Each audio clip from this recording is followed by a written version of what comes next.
How do you feel about the UK trying to prescribe Palestine Action as a terrorist group? I wasn't aware of that. I feel like if they've been put on the same level as, did you say ISIS as well?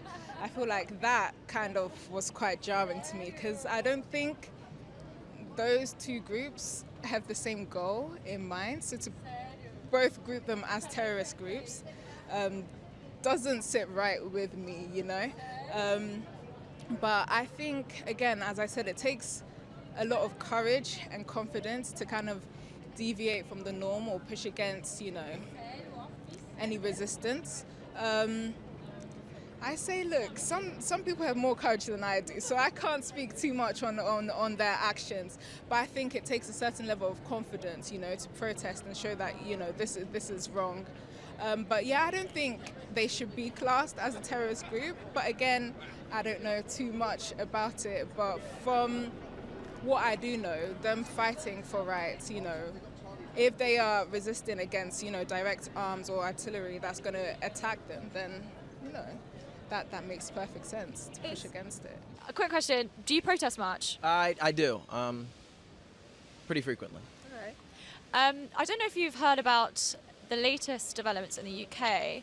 There's a group called Palestine Action. What they did is they broke into an RAF base and sprayed jets with paint in order to try and stop these jets from getting arms into Israel. What do you think of that? I think that's great that they did that, and I think it's ridiculous to call them terrorists. So in the UK, this is the first direct action group to ever be prescribed under anti-terror law. We have the EDL and Britain First, which are far-right groups which have not been prescribed as terrorist organisations. Do you think what do you think of that sort of comparison? I think the far right typically contributes a lot more to what I would consider terrorism, like acts of mass murder, than Palestinian activists do and have. But I guess I'm not a legislator, but I would look there first. And final question, and obviously this is happening in the US as well. What do you think this crackdown on protest is going to do for the future of protest? I think it'll make people a lot more hesitant to protest, but I hope that people will see it as an attack on their rights, even if they don't necessarily agree with the protest themselves, because an attack on the right to protest is more than an attack on the specific movement that's being targeted at the moment, and it has larger implications for everyone. You know, I wonder what would have happened if there was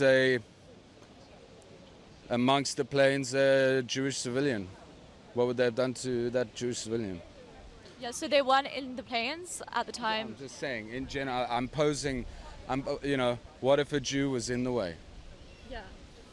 But they just sprayed paint on these planes. They didn't put any explosives in them or anything. Do you think they should have been prescribed as a terrorist group for doing this? If you're basing it on that exact only action, I don't know, but what other things have they done?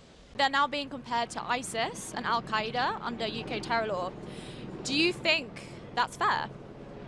I mean, like, maybe when you're permanently destroying property, maybe, but I don't think you would be considered a terrorist. Maybe you're just like breaking some stuff, I don't know, but considering a terrorist, man, that's crazy.